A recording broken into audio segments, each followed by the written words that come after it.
Très chers amis du monde francophone, assalamu alaikum wa rahmatullahi ta'ala wa barakatuhu. Que la paix et les bénédictions d'Allah soient sur vous tous. Bienvenue à l'émission Omar répond. Vous connaissez déjà le concept de l'émission, vous avez la possibilité de nous écrire à n'importe quel moment de l'émission. Et le sujet d'aujourd'hui, en l'occurrence, vous l'avez devant vous, c'est la Troisième Guerre mondiale. Alors, la semaine dernière, on a essayé d'évoquer ce sujet dans ce live. Le problème, c'est qu'il y avait un problème de connexion. Ce problème de connexion ne venait pas de nous, mais de la part de YouTube. Donc on a dû reporter comment dire, l'émission à aujourd'hui, à cette semaine. Et Inch'Allah, nous parlerons du sujet en question aujourd'hui, la Troisième Guerre mondiale. Mais avant de commencer avec ce sujet, on va parler d'un autre sujet, ça va être un peu différent, d'ailleurs je dirais même très différent du sujet qu'on va aborder en général aujourd'hui. Ça va être sur le sujet de l'abattage rituel et de la viande halal. On va y consacrer quelques minutes avec nos intervenants ici présents en studio et sur Teams. Et puis, Inch'Allah, on va attaquer le sujet. J'ai dit attaquer, mais on va pas l'attaquer, on va l'aborder ce sujet parce qu'il faut faire attention avec le thème qu'il y a aujourd'hui, la Troisième Guerre mondiale. On va faire vraiment attention à ce qu'on dit. Donc, vous avez la possibilité de nous écrire à n'importe quel moment de l'émission. On veut vraiment savoir. La dernière fois, il y avait des questions aussi, et ça nous a fait vraiment plaisir de voir que les gens commencent maintenant à reposer des questions. Vous avez la possibilité de nous écrire à n'importe quel moment de l'émission. On va poser ces questions, on va essayer même d'y répondre dans cette émission. Voilà, ceci étant dit, maintenant je vais introduire mes intervenants. Le premier est monsieur Omar Ahmed Saheb, que vous connaissez tous, que j'ai même plus besoin de présenter. Monsieur Omar Ahmed Saheb, salam alaikum. Wa alaikum salam. Merci d'avoir accepté de venir, même si maintenant vous Pas êtes trop un peu... le choix. Voilà, exactement. C'est ça que là, merci beaucoup. Nous sommes également via Teams avec Sajid Mousloun Saheb, que vous connaissez également. Sajid Mousloun Saheb qui est étudiant à l'université, qui est au Canada, à Montréal, à Toronto, pardon. Nous sommes également avec Dr Idrissa Koné, que les membres de la Jamaat Ahmadiyya de France connaissent très bien. Docteur Koné est évidemment il est docteur et il habite à Lyon ou près de Lyon si je ne me trompe pas, docteur Saheb. Nous parlerons aujourd'hui d'un sujet. Alors pour commencer, on va commencer par l'abattage rituel. On va regarder une vidéo parce qu'il y avait une vidéo d'un certain Alain de Peretti qui avait parlé de ce sujet-là. On va la regarder cette vidéo et on va revenir pour en parler avec nos intervenants. Regardons la vidéo tout de suite.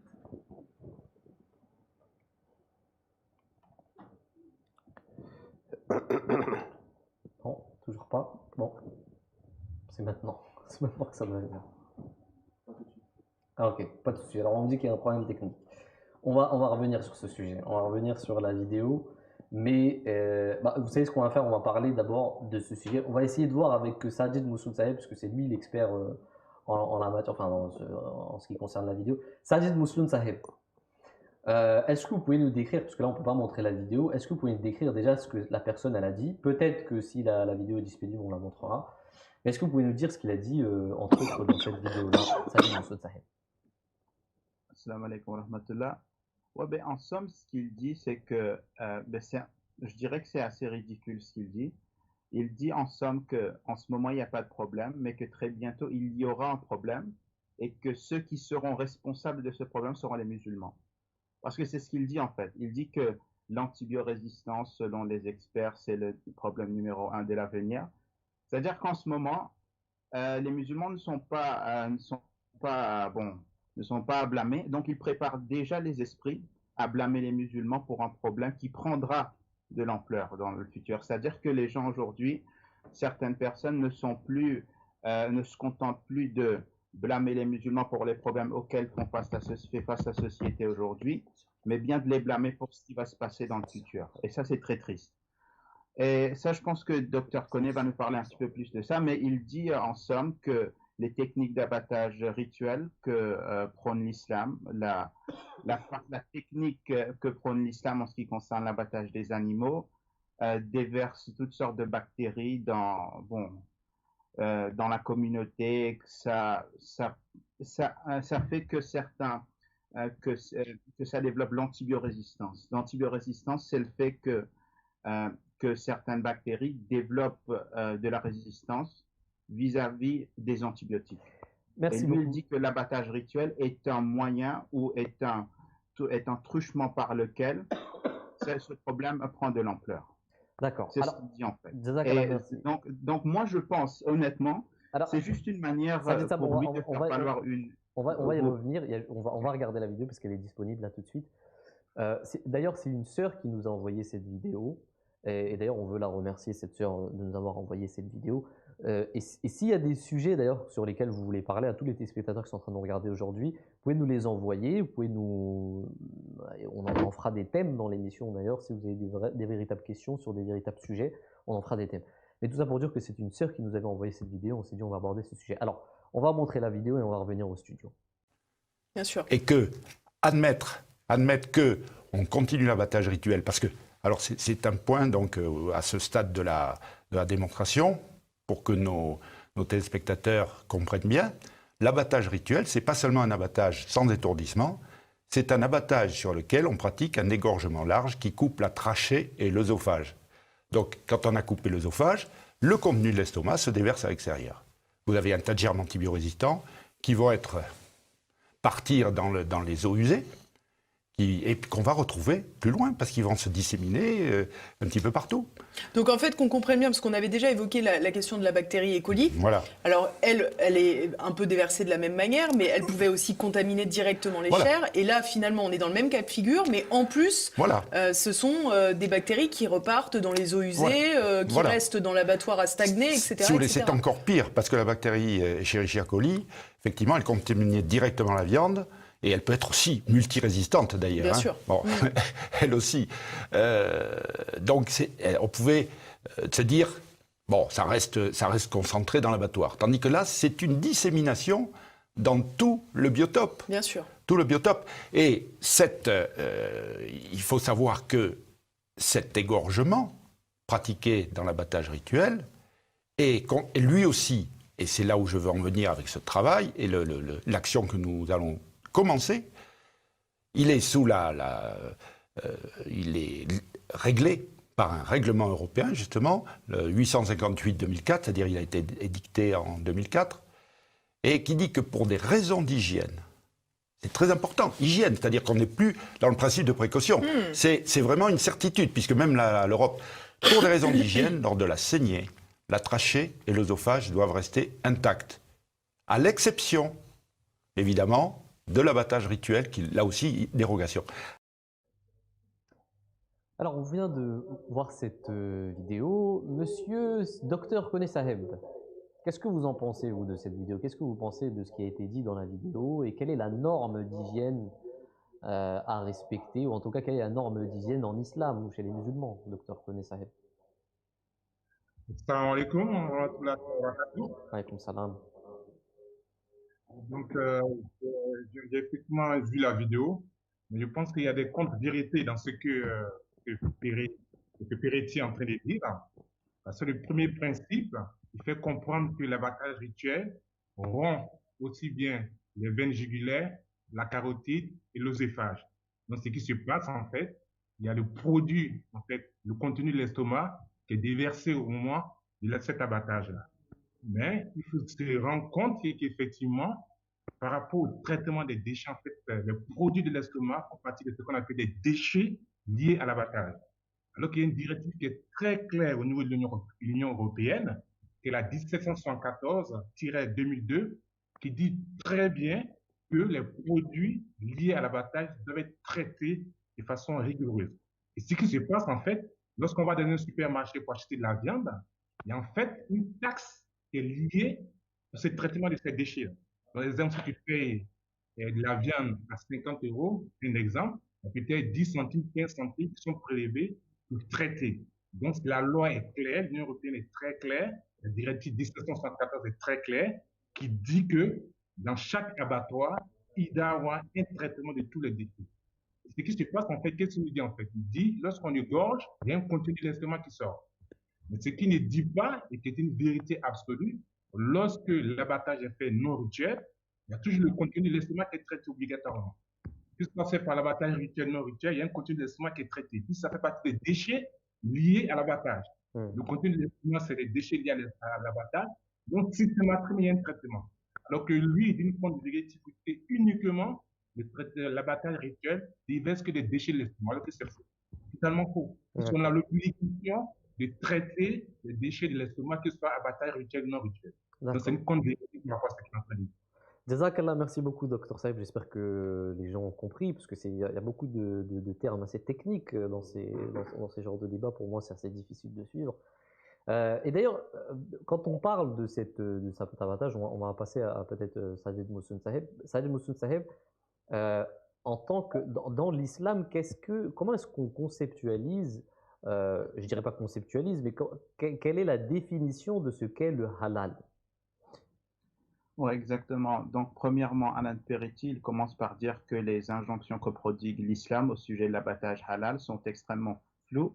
Et il dit qu'en raison du fait que ces injonctions sont floues, les musulmans peuvent faire ce qu'ils veulent, donc ils ne se conforment à aucune norme d'hygiène, etc.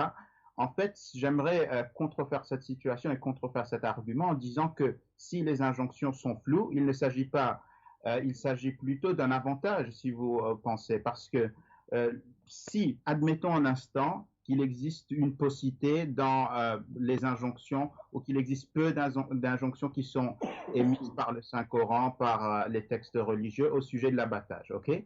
Ben, ça donne le Saint-Prophète sallallahu alayhi wa sallam et le Coran ont nonobstant prodigué un ensemble de principes directeurs qui démontrent la contenance qui doit imprégner celui qui s'attelle à l'abattage. C'est-à-dire que ce que j'essaie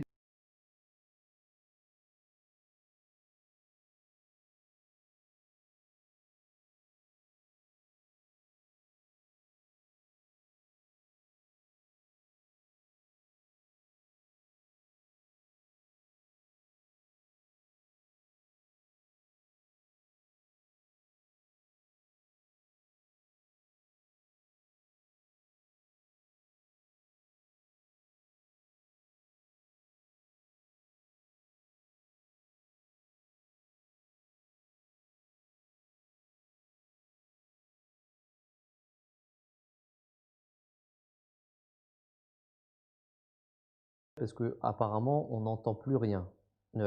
C'est un message qui m'est venu du régie. Est-ce que vous m'entendez, moi? Je vais poser cette question. Est-ce que les gens... Moi, je vous entends. Moi, je vous entends. Vous m'entendez, ça, d'accord. Est-ce que je demande aux gens qui sont en train de me regarder, est-ce que moi, ils m'entendent? Alors non, apparemment, moi aussi, ils ne m'entendent pas. On va... Ah, moi, on m'entend. Ok, donc moi, on m'entend. On va essayer de repartir voir. Ok, il y a des gens qui n'entendent rien. Sajid Saheb, je vous laisse continuer. Ouais, j'ai un petit problème avec mon ordinateur là. D'accord. Ouais, donc ce que je dis, tout simplement, je vais réitérer un petit peu ce que j'ai pu dire par le passé, c'est que l'islam prodigue certains principes directeurs. C'est-à-dire, il dit que celui qui s'attelle à l'abattage, que ce soit aujourd'hui, que ce soit demain, que ce soit n'importe quand ou n'importe où, doit s'adhérer à certains principes. C'est-à-dire que, vous m'entendez, hein? Oui. Ok. C'est-à-dire que les principes directeurs, l'islam prend certains principes directeurs. Et moi, j'aimerais parler de ces principes directeurs qui doivent imprégner la manière dont on s'attelle à l'abattage de l'animal. Par exemple, premièrement, l'islam commence par faire évoluer les pensées. C'est-à-dire que les injonctions que prodigue le Saint-Coran commencent par amener le musulman à percevoir l'animal comme un être vivant. Et ça, c'est quelque chose qui est mentionné dans la sourate An-An'am du Saint-Coran. Il n'y a aucune créature rampant ou marchant sur la terre, ni d'oiseaux volant avec deux ailes qui ne forment des communautés comme vous. Vous voyez déjà, l'islam fait comprendre à l'homme que l'animal est une forme de vie comme toi. Oui, elle a été assujettie à ton service, mais n'oublie pas que c'est un être vivant.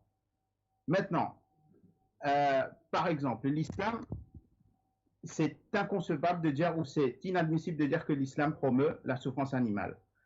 Parce que ce qu'il faut comprendre ici, c'est que oui, la conception du monde que prend l'islam place l'être humain au-dessus de tous les autres animaux, mais ça ne doit pas être confondu ça ne doit pas être compris comme étant une licence gratuite donnée aux musulmans de faire tout ce qu'ils veulent avec les animaux et d'agir en dictateur ou en tyran vis-à-vis des animaux. Vous comprenez? Oui. C'est-à-dire que l'islam, la théorie, la conception du monde que prend l'islam place certaines responsabilités sur les épaules de l'homme. Par exemple, en ce qui concerne la souffrance animale, l'islam prône le fait de faire preuve d'amour, de montrer de l'amour aux animaux de la terre. Par exemple, dans le Saint-Prophète sallallahu alayhi wa sallam, un jour, ses compagnons lui avaient demandé est-ce qu'il y a une récompense en ce qui concerne le traitement des animaux? Et qu'est-ce qu'il répond? Il répond il y a une récompense pour aider toute créature vivante. Ensuite, il y a un hadith qui est rapporté dans Bukhari et dans Mishkat, qui dit que toutes les créatures sont comme une famille de Dieu et c'est à ceux qui sont les plus gentils avec sa famille qu'Allah accorde le plus d'amour. C'est-à-dire que le but du musulman sur terre, c'est effectivement d'acquérir le plaisir de Dieu et l'amour de Dieu. Et ce hadith dit, vous savez quoi? Si vous désirez atteindre l'amour de Dieu, faites preuve de bonté envers les créatures de Dieu, faites preuve de bonté envers les animaux. Et dans ses actes de vertu, et de faire de bonnes actions et de fortifier sa foi en Dieu. Ensuite, il y a une anecdote très intéressante tirée de la vie du très important. On va vous couper. Vous savez, quand vous étudiez la sira, la biographie du Saint-Prophète sallallahu alayhi wa sallam, vous allez voir que c'était un homme très indulgent. Il n'aimait pas châtier les autres. Est-ce que Saïd m'entend? Si vous m'entendez, on va vous couper une minute parce que apparemment, il y a un bug apparemment et on vous entend plus. Je ne sais pas pourquoi. Alors aujourd'hui, en ce moment, il y a beaucoup de bugs ici. Peut-être que c'est un problème d'internet. Je ne sais pas ce qui est en train de se passer, mais même moi, j'ai un petit problème. Mais pour l'instant, allez-y. Là, je pense que c'est bon maintenant. Allez-y, continuez. Ouais, ce que je dis, en fait, j'aimerais mentionner une anecdote de la vie du Saint-Prophète sallallahu alayhi wa sallam. Vous savez, quand vous étudiez la sira du Saint-Prophète sallallahu alayhi wa sallam, vous allez voir que c'était quelqu'un de très indulgent. Il n'aimait pas punir les autres. C'était quelqu'un de très... bon, vous savez quoi, il n'aimait pas faire du mal aux autres, il n'aimait pas châtier les autres. Mais un jour, le Saint-Prophète sallallahu alayhi wa sallam s'était indigné. Il s'est indigné et a même dit une femme qu'elle allait être en enfer. Pourquoi? La raison est parce qu'elle avait incarcéré un chat. Imaginez-vous. Et cette femme avait privé de la nourriture à ce chat et l'a emprisonné pour l'empêcher de trouver de nourriture. Et le chat est mort. Pour cette raison, le Saint-Prophète sallallahu alayhi wa sallam, qui était un parangon de vertu, un parangon d'indulgence, qui était la personnification même du verset coranique qui dit wa rahmati wasi'at kulla shay, que la miséricorde d'Allah englobe toute chose, Saint-Prophète sallallahu alayhi wa sallam était tellement indigné du fait que cette femme avait incarcéré ce chat et l'a emprisonné jusqu'à la mort. Et ça, c'est un principe directeur très clair et très intéressant aussi. Parce que cette anecdote du Saint-Prophète sallallahu alayhi wa sallam démontre que des pratiques qui sont en vogue aujourd'hui, comme l'élevage en batterie, ne sont pas islamiques. Que le mauvais traitement des animaux avant l'abattage ne sont absolument pas islamiques. L'élevage en batterie, pour ceux qui ne savent pas, c'est un mode d'élevage intensif qui est pratiqué sur des volailles partout à travers le monde, mais également sur des veaux, et qui consiste à enfermer des animaux dans des minuscules cages ou dans des caisses, et souvent en grand nombre. Et il est dit que... Oui, vous m'entendez? Allez-y, mais ça bon, on va passer à une autre question, parce que le sujet, il se fait trop long là maintenant. Mais allez-y, je vous laisse continuer, allez-y. Et souvent, on dit, bon, il est rapporté que ces cages sont parsemées de cadavres d'animaux qui sont entassés au milieu de poules vivantes. Et certaines personnes qui ont étudié l'affaire, ils n'hésitent pas à parler de l'élevage en batterie comme étant une sorte de cruauté institutionnalisée, une sorte d'enfer créé par les hommes pour les animaux. Eh bien, cette anecdote du Saint-Prophète sallallahu alayhi wa sallam constitue l'antithèse, tout l'opposé de ce qui est élevage intensif, tout ce qui est mauvais traitement à l'animal, et cette pratique est malheureusement en vogue de nos jours. Okay, donc, Jazakallah, merci beaucoup. Ça, de toute façon, je ne sais pas pourquoi, à chaque fois que vous prenez la parole, en plus, il y a un problème, un bug qui a lieu, je sais. J'espère en tout cas que ce ne sera pas le cas pour Dr Koné, parce que j'ai une question pour lui, c'est à propos de l'étourdissement. Alors, il y a certaines personnes qui nous disent, en islam, est-ce qu'on a le droit d'étourdir l'animal avant de l'abattre, puisque c'est quelque chose qui est recommandé par l'État et par certains États maintenant. Qu'est-ce que dit l'islam par rapport à ça? Est-ce qu'on a le droit d'étourdir l'animal avant de l'abattre, Dr Saheb? Assalamu alaikum, vous m'entendez très bien? Oui, ça, on vous entend. Donc en fait, concernant l'étourdissement, il faudrait se rappeler que c'est une directive de l'Union européenne qui précise bien les critères d'abattage. Il y a deux types de critères d'abattage. Le premier critère, c'est étourdir l'animal en toute égorger. Il y a une exception qui consiste l'abattage rituel, qui consiste d'emblée d'égorger l'animal sans l'étourdir. Donc la question, c'est de savoir est-ce que l'islam autorise l'étourdissement. Je voulais revenir rapidement sur les différents types d'étourdissement. Le premier type d'étourdissement, c'est d'utiliser un sorte de pistolet à tige qui consiste à briser le cerveau de l'animal, le rendre inconscient, ensuite l'égorger. Le deuxième type, en fait, c'est mettre l'animal dans du gaz, en fait, gazer l'animal, on se rappelle des fumées très sombres, avec du dioxyde de carbone, l'étourdir, ensuite l'égorger.